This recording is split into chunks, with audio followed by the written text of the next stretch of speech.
کہ جو بچے اور بڑے دمے کا شکار ہیں، آج کل جو انٹر سٹی ٹریولنگ ہے اس میں بہت زیادہ احتیاط کرنی چاہیے. لیکن صحت کو برقرار رکھنے کے لیے ادرک کا کعبہ پیا جا سکتا ہے، لہسن کا استعمال بڑا مفید ہے، اس کو بولی کہا جاتا ہے. بولی. وہ بڑی مفید ہوتی ہے، خاص طور پہ اس کے اندر جو دفاعی صلاحیت ہے وہ اضافہ کرنے کی بہت زیادہ اس میں صلاحیت ہوتی ہے. تو اچھا. جو دمہ کے مریض ہیں ان کو پھر آپ یہ بولی بھی دے سکتے ہیں، اور اگر اس کا استعمال کرایا جائے تو یہ بھی دیکھا گیا ہے کہ ان کے اندر امیونٹی بہتر ہوتی ہے. اور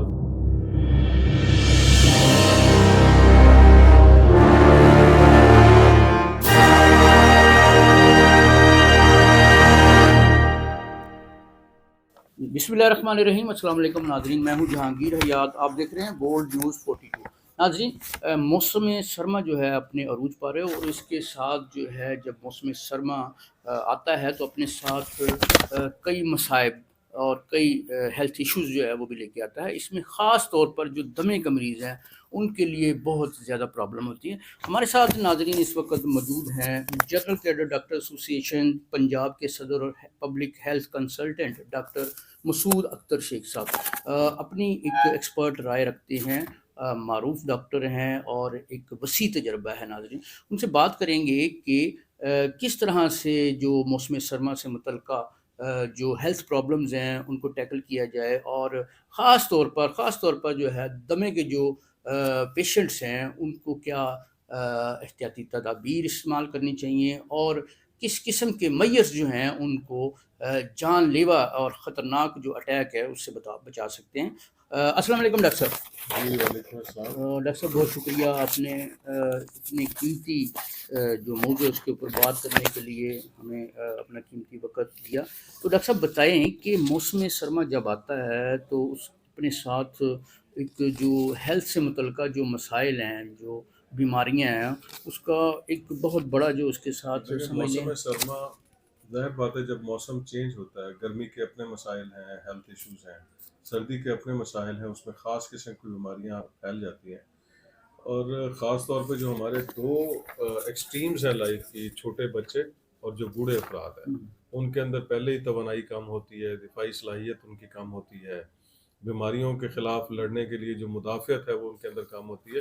وہ چھوٹے چھوٹے چیزوں سے اثر لے لیتے ہیں، اور سردی کا بہت گہرا اثر ہوتا ہے. اس موسم کے اندر نزلہ زکام کھانسی بہت زیادہ دیکھنے میں آتی ہے. شدت آج کل آپ کو پتہ ہے کہ شمالی علاقہ جات کے اندر بہت زیادہ برف باری ہو رہی ہے. آپ یورپ میں چلے جائیں، امریکہ میں چلے جائیں تو برفانی طوفان آ رہے ہیں. ان کا جو گلوبل اثر ہے وہ پاکستان کی طرف بھی آ رہا ہے، اور لاہور اور اس کے گرد و نواح میں بھی بہت زیادہ ٹھنڈی ہوائیں دیکھنے کو مل رہی ہیں. تو اس دوران نزلہ زکام اور کھانسی تو بہت زیادہ کامن سی بات ہے. لیکن جن لوگوں کے اندر، اور بچے ہوں یا بوڑھے ہوں، ان کے اندر اگر الرجیز ہیں یا استھما کا مسئلہ ہے، ان کے اندر اس موسم میں دمہ کا شدید اٹیک دیکھنے میں آتا ہے. دمہ کے بہت سارے وجوہات ہو سکتی ہے، لیکن ایک بہت بڑی وجہ جو اس موسم میں دیکھنے میں آ رہی ہے وہ شدید سردی ہے.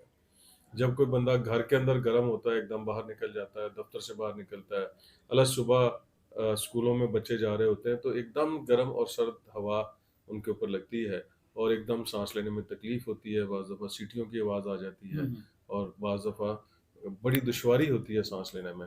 تو یہ دمے کا اٹیک ہو سکتا ہے اس کے اندر. اس میں خشک کھانسی بھی آنا شروع ہو جاتی ہے. اور آج تک آپ نے دیکھا ہوگا کہ اسموگ بہت زیادہ ہو رہی ہے، اور موٹر وے پہ آپ جاتے ہیں تو فوگ بہت زیادہ ہے. اور کئی دفعہ لوگ لیٹ آورز میں نکل آتے ہیں اپنے شہروں میں جانے کے لیے، اور رستے میں سفر بھی طویل ہو جاتا ہے، اور اسموگ اور فوگ بہت زیادہ ہے.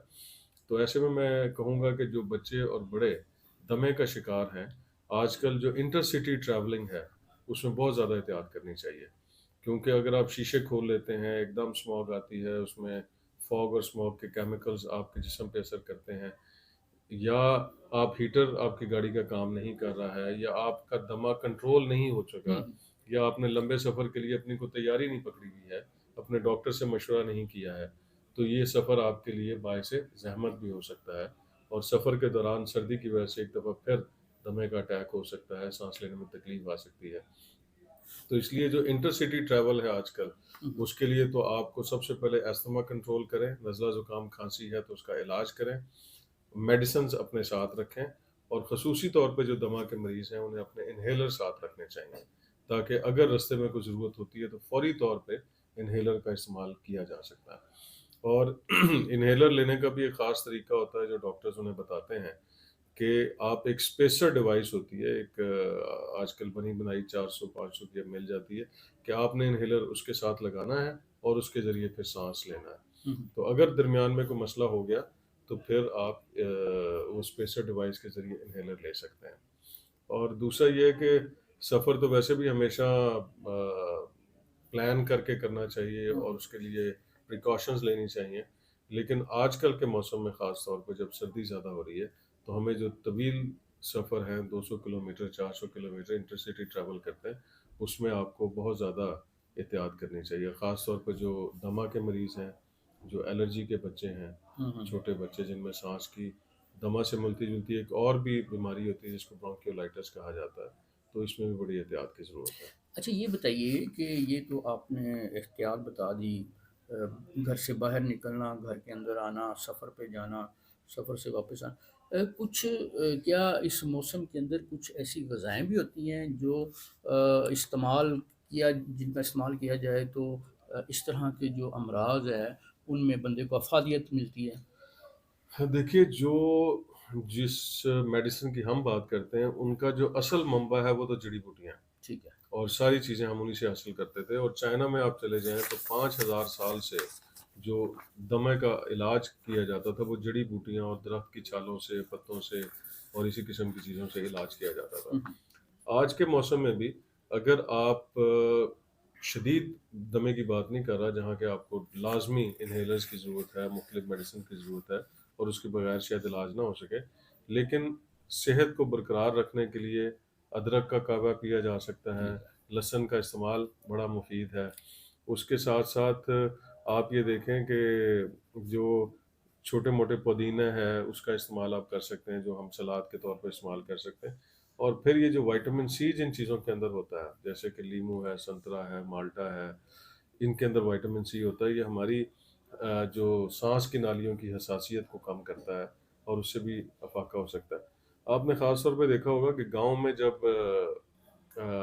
جو بھینسوں کے ساتھ جب بچے ہوتے ہیں تو ساتھ میں جو پہلا دودھ جس کو بولی کہا جاتا ہے بولی وہ بڑی مفید ہوتی ہے، خاص طور پہ اس کے اندر جو دفاعی صلاحیت ہے وہ اضافہ کرنے کی بہت زیادہ اس میں صلاحیت ہوتی ہے۔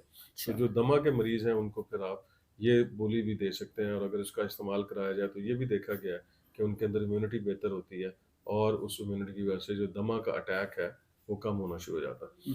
پھر آپ نے یہ دیکھا ہوگا کہ جب آپ کیوڑا میں جاتے ہیں تو وہاں ایک باقاعدہ انہوں نے ایک ہاسپٹل بنایا ہوا ہے، اس ہاسپٹل کے اندر سارا ماحول نمک کا ہے، اچھا، اور اس نمک والے ماحول میں اس بندے کو جب ایسما والے مریض کو 2 دن کے لیے رکھا جاتا ہے تو اس نمک کی وجہ سے اس کے اندر ایسما کے اندر کمی آ جاتی ہے۔ اور آج کل ایسی ڈیوائسز مل رہی ہیں جو آپ کے کمرے کے اندر وہ ماحول دیتی ہیں جس کے اندر سالٹ رچ ماحول ہوتا ہے، اور وہ جو موئسچر ہوتا ہے اور جو سالٹ رچ ایٹماسفیئر ہے وہ بھی ایسما کے مریضوں کے لیے بہت بہتر ہے۔ اور ساتھ ساتھ میں آپ کو یہ بتاؤں کہ اور کچھ ایسے ٹوٹکے ہیں جس کا استعمال کیا جا سکتا ہے، مثلاً وہ پرانے زمانے میں آپ کو پتا نا بھپارا لیا جاتا تھا کہ اس کے اندر سرسوں کا تیل ڈال کے پانی کو ابالتے ہیں اور اس کے بعد اس کے اندر گہرے گہرے سانس لیے جاتے ہیں، اور یہ فیکٹ ہے کہ اس قسم کے بھپارے سے وہ جو آئل اور موئسچر آپ کے حلق میں جاتا ہے، سانس کی نالیوں میں جاتا ہے، وہاں جو جکڑا ہوا مادہ ہے اس کو نکال کے سانس کے اندر ریلیف ہو جاتی ہے اور ایسے میں ریلیف ملتا ہے۔ اور پہلے زمانے میں آپ کو یاد ہوگا کہ سردیوں کے موسم میں جو بڑی نانیاں دادیاں تھیں وہ آئل سرسوں کا تیل گرم کر کے ناک کے گرد اور چہرے کے اوپر اور ماتھے پہ لگا دیتے تھے، یہ بھی بڑا مفید ہے کیونکہ اس سے جو ویپرز بنتے ہیں اس میں آئل ہوتا ہے، آئل رچ ویپر سانس کے ذریعے جاتے ہیں اور سانس کی نالیوں کی صفائی کرتے ہیں۔ پھر آپ یہ دیکھیں کہ ابھی بھی ہمارے اندر رواج ہے کہ صبح اٹھتے ہی آپ دفتر جانے کے لیے تیار ہوتے ہیں، تو اگر آپ زیادہ گرم پانی سے نہائیں اور اس فیومز جو آپ کے اندر جاتے ہیں سانس کے ذریعے اس سے بھی یہ سانس کی نالیوں کی صفائی ہوتی ہے۔ تو یہ کامن پریکاشنز ہیں جو کہ آپ کو لازمی لینی چاہیے۔ اس کے ساتھ ساتھ ادویات کا استعمال مناسب مقدار میں اور بر وقت وہ بہت ضروری ہے، اس کو آپ نے چھوڑنا نہیں ہے، لیکن ان چیزوں کا بھی ساتھ ساتھ آپ استعمال کریں۔ اچھا یہ مطلب آپ کی جو گفتگو سے یہ بات عکس کی جا سکتی ہے کہ روایتی طریقہ علاج جو ہے وہ ایلوپیتھی کے جو طریقہ علاج سے کبھی بھی کنفلکٹ نہیں رکھتا. جیسے آپ بتا رہے ہیں کہ کتنی مطلب مفید ہے یہ جڑی بوٹیاں جو ہیں ادرک، لہسن اور اس طرح کا. آج کل ڈاکٹر صاحب ایک اور کوشچن میں آپ سے پوچھنا چاہوں گا. چائے جو ہے، چائے کے اندر کہتے ہیں کہ جب ہم دودھ ڈال دیتے ہیں تو وہ ایسیڈک ہو جاتی ہے، اور اگر چائے جو ہے اس کو بغیر دودھ کے استعمال کیا جائے اور دیکھیے اس اس میں کوئی میں سونف وغیرہ یا اس طرح کی. دیکھیے یہ جو ہے نا، جو روایتی طور پہ ہم لوگوں کا کلچر ہے، اس میں تو قہوہ استعمال کیا جاتا کیا ہے. ہوا؟ قہوہ کے اندر ادرک کا، سونف، الائچی اور اس قسم کے جو جڑی بوٹیاں اس میں ڈالی جاتی تھی، اور اسی کا اصل جو افاقہ جسم کو ہوتا ہے وہ اسی وجہ سے ہوتا ہے. دودھ اگر آپ نے استعمال کرنا ہے تو دودھ کا اپنا فائدہ ہے، لیکن اس کو چائے کی صورت میں تبدیل کر دینے سے میرا خیال ہے اس طرح کا شاید وہ فائدہ نہیں ہوتا. لیکن آپ دودھ کو ایسا استعمال کریں، اور نیم گرم دودھ جس کے اندر تھوڑا سا جو دیسی گھی ہے وہ ڈال کے آپ استعمال کریں، اس کا فائدہ ہو سکتا ہے. لیکن قہوے کا چائے کی نسبت زیادہ فائدہ ہے، اور ادرک کا قہوہ کر لیں یا سونف، الائچی، پودینے کا قہوہ بنا لیں، اس کا ڈیفینیٹلی فائدہ ہوتا ہے. لیکن میں پھر یہ کہوں گا کہ صرف ان پریکاشنز پہ رہنا کافی نہیں ہے. خصوصی طور پہ وہ بندے جن کو دمہ کا اٹیک سویئر ہوتا ہے، ان کو یہ چاہیے کہ نہ صرف اٹیک کے دوران ادویات کا استعمال کریں، انہیلرز کا استعمال کریں، اپنے ڈاکٹر سے رابطے میں رہیں، بلکہ جو سردی کا موسم ہے اس میں یہ ضروری ہے کہ وہ بندے جن کو بار بار اٹیک ہو رہا ہے، ان کو چاہیے کہ استھما روکنے والی بھی ادویات ہوتی ہیں. کچھ ایسی ادویات ہیں جو آپ پورے سیزن لے سکتے ہیں تاکہ یہ سیزن آپ کا آسانی سے گزرے اور استھما کا اٹیک نہ ہو. سو اس لیے دونوں چیزوں کی ضرورت ہے، اور ڈاکٹر سے رابطہ بہت ضروری ہے. اچھا یہ بتائیں، ہم نے فوڈ پہ بھی بات کر لی، ہم نے ویسے سفر کے دوران بھی اس پہ بات کر لی. ہمیں یہ بتائیں کہ جو کلوتھس ہیں، جو کپڑے ہیں، ان کا کیا استعمال ہونا چاہیے؟ کون کون سی جگہ جو ہے جسم کی وہ خاص طور پر کور ہونی چاہیے؟ رات کو جب ہم سوتے ہیں، جیسے آپ بتا رہے ہیں کہ دمے کے جو مریض ہوتے ہیں ان کو جو اپنا کمبل ہے یا لحاف ہے وہ کس طرح سے اوڑھنا چاہیے؟ آیا منہ کے اوپر رکھنا چاہیے، نہیں رکھنا چاہیے؟ یہ بھی تھوڑا سا بتا دیں لوگوں کو. دیکھیے ایک سب سے امپورٹنٹ بات تو یہ ہے کہ جس ماحول میں آپ نے رہنا ہے، کچھ چیزوں سے الرجی ہوتی ہے انسان کو، اور جس بھی انسان کو الرجی ہوگی وہ سورج کی روشنی اور پانی کے درمیان کوئی بھی چیز ایسی ہے جو الرجی پیدا کر سکتی ہے. جی جی وہ آپ کا کپڑا بھی ہو سکتا ہے، وہ آپ کا روئی بھی ہو سکتی ہے، وہ اس کمرے کے اندر ڈسٹ ہو سکتی ہے، اس کمرے کی ڈسٹ میں پائے جانے والے چھوٹے چھوٹے کیڑے ہو سکتے ہیں. اور ایون اس کمرے کے اندر اگر دیواریں ٹھنڈی ہیں، جیسے ہم عمومی طور پہ ہوتا ہے کہ ایک دم جا کے کمرہ کھولتے ہیں اور اس میں جا کے ہم لیٹ جاتے ہیں، اس سے پہلے تھوڑی دیر پہلے اس کو ہیٹر آن کر لینا چاہیے تاکہ کمرہ بھی نہ صرف مناسب درجہ حرارت کا ہو جائے، بلکہ اس کی دیواریں اور اس کے جو دروازے ہیں ان کا بھی ٹیمپریچر بہتر ہو جائے. تو اسی طرح سے اگر کسی خاص ڈریس کے ساتھ کوئی کسی بندے کو الرجی محسوس ہو رہا ہے تو اس کو اوائڈ کر لینا چاہیے. کسی کاٹن کی پروڈکٹ کے ساتھ اگر ہے تو اس کو اوائڈ کرنا چاہیے. تو اس لیے آپ نے اپنے ماحول کو صاف ستھرا رکھنا ہے، اور ماحول کے اندر جو موجود الرجیز ہیں جو ہر انسان کے لیے ڈفرینٹ ہو سکتی ہے. ضروری نہیں ہے کہ کسی ایک شخص کے لیے جو چیز الرجی کا ثابت ہو رہی ہے وہ دوسرے شخص کے لیے بھی الرجی ہو. اسی طرح سے گھر میں آپ دیکھیں، اگر کسی نے گھر میں برڈز رکھے ہوئے اس سے الرجی ہے تو اس کو دور رکھیں. کچھ لوگوں نے بلیاں پالی ہوتی ہیں، کتے پالے ہوتے ہیں، ان کے جو فر جب اتر رہی ہوتی ہے اس سے الرجی ہونا شروع ہو جاتی ہے. سو اس لیے آپ نے اپنے گرد یہ چیزیں دیکھنی ہیں.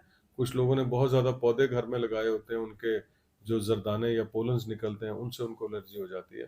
بعض آپ یہ دیکھا ہوگا کہ کچھ اسلام آباد میں ایک خاص موسم ہوتا ہے جب مارگلا کی پہاڑیوں سے وہ پولنز آ رہے ہوتے ہیں، اور بندے کو اتنا شدید دمہ ہوتا ہے کہ وہ اسلام آباد میں نہیں رہ سکتا ہے اور اس کو اسلام آباد چھوڑ کے جانا پڑتا ہے. سو یہ ہر شخص کے لیے جو الرجی ہے وہ ڈفرینٹ ہے، اور ہر شخص کے لیے جو کمفرٹیبل ماحول ہے وہ ڈفرینٹ ہو سکتا ہے. تو آپ نے اپنی، آج کل تو یہ کہتے ہیں کہ ہر شخص اپنی ڈائری بنائے، جو کہ الرجک ڈائری جس کو کہا جاتا ہے.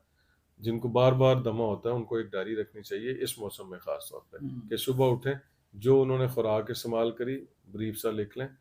کسی جگہ وہ گئے ہیں، اگر اس ماحول میں کوئی خاص چیز نظر آ رہی ہے تو اس کو لکھ لیں، اور اس کے بعد آپ کو پتہ لگے گا کہ آپ اس دن کس ماحول میں گئے، کون سی خوراک آپ نے استعمال کی، کیا ایکسپوز چیزیں آپ کو ہوئیں، اور اس کے بعد آپ کو اٹیک ہوا. تو اگر بار بار یہ چیز آپ کے سامنے آئے گی کہ خاص الرجی آپ کو تنگ کر رہی ہے تو پھر ہمیں اس الرجن کو نکالنا پڑے گا، پھر ہمیں اس کے خلاف ویکسین جو بنائی جا رہی ہے آج کل، بہت سارے لوگ الرجی پہ کام کر رہے ہیں، وہ ویکسین بنا رہے ہیں، تو اس سے آپ کنٹرول کر سکتے ہیں۔ اچھا، یہ ہم نے اس کے اوپر بات کر لی، بریفلی ہمیں یہ بتائیں کہ جو سگریٹ ہے، سگریٹ نوشی اور سگریٹ کا دھواں جو ہے وہ دمے کو خاص طرح سے، دمے کے پیشنٹ کو کس طرح متاثر کرتا دیکھیے سگریٹ دھواں ہے؟ کسی بھی فارم میں ہو، چاہے وہ آج کل وہ دیکھیں نا رات کو باربیکیو لگا لیتے ہیں، اس کے ساتھ دھواں نکل رہا ہوتا ہے، لوگ انجوائے کرتے ہیں، دمہ کے مریض کے لیے خطرناک ہے۔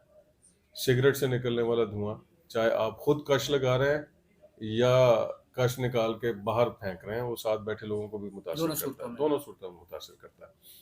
یہاں تک کہ موم بتی کی جو لو کے اندر سے دھواں نکلتا ہے وہ بھی خطرناک ہے، انجن سے نکلنے والا ایگزاسٹ ہے، چمنیوں سے، فیکٹریوں سے نکلنے والا دھواں ہے۔ تو دھواں کسی بھی فارم میں اگر آپ آ جائے استھما کے مریض کے لیے تو وہ سمجھ لیں کہ بہت ہی خطرناک ہے۔ عام بندے کو بھی احتیاط کرنی چاہیے، لیکن جو استھما کا مریض ہے اس کو تو بہت زیادہ احتیاط کی ضرورت ہے۔ ایبسولوٹلی نو اسموکنگ۔ آپ کو پتا ہے گورنمنٹ نے ایک قانون پاس کیا ہوا ہے، بین آن پبلک پلیسز، لیکن میری نظر سے نہیں گزرا کہ کسی بھی بندے کو فائن ہوا اس لا کے اوپر۔ اس کے اوپر سخت امپلیمنٹیشن کی ضرورت ہے تاکہ کوئی بندہ پبلک مقامات پر، دفاتر کے اندر یا جہاں بچے کے سکول ہیں ادھر، اور جو آپ کے ریسٹورنٹس ہیں اس کے اندر کوئی بندہ اسموکنگ نہ کرے بالکل ڈاکٹر تاکہ صاحب، دوسروں کو ستم متاثر ظریفی نہ ہے کہ ہمارے ہاں قوانین موجود ہیں لیکن ان کی امپلیمنٹیشن نہیں ہے، جس کے اوپر جو ہے وہ ہمارے جو ادارے متعلقہ ان کو خاص توجہ دینی چاہیے۔ ڈاکٹر صاحب بہت شکریہ آپ کا۔ جی ناظرین، ہم نے موسم کی مناسبت سے جو ہے اپنا جو ہیلتھ ایشوز جو ہمیں جن کا سامنا کرنا پڑتا ہے، اور اس کے حوالے سے ہم نے ڈاکٹر صاحب جو ہیں ان سے ان کا قیمتی وقت لیا، ان کا ہم بہت مشکور ہیں کہ یہ ناظرین کسی ایک شخص کی جان بچانا جو ہے پوری انسانیت کی جان بچانے کے مترادف ہے۔ ہم نے یہاں پہ دمے کے حوالے سے بات کی، اور سردی جو ہے اپنے ساتھ جو ہیلتھ ایشوز لے کر آتی ہے ان کے حوالے سے بات کی۔ مجھے امید ہے کہ آپ اس سے مستفید ہوئے ہوں گے۔ اس طرح کے مزید جو پروگرامز ہیں ڈاکٹر صاحب کی توسط سے ہم جو ہے لے کر آپ کی خدمت میں حاضر ہوتے رہیں گے۔ اسی کے ساتھ میں آپ کا ہوسٹ جہانگیر حیات آپ سے اجازت چاہوں گا۔ اللہ نگہبان۔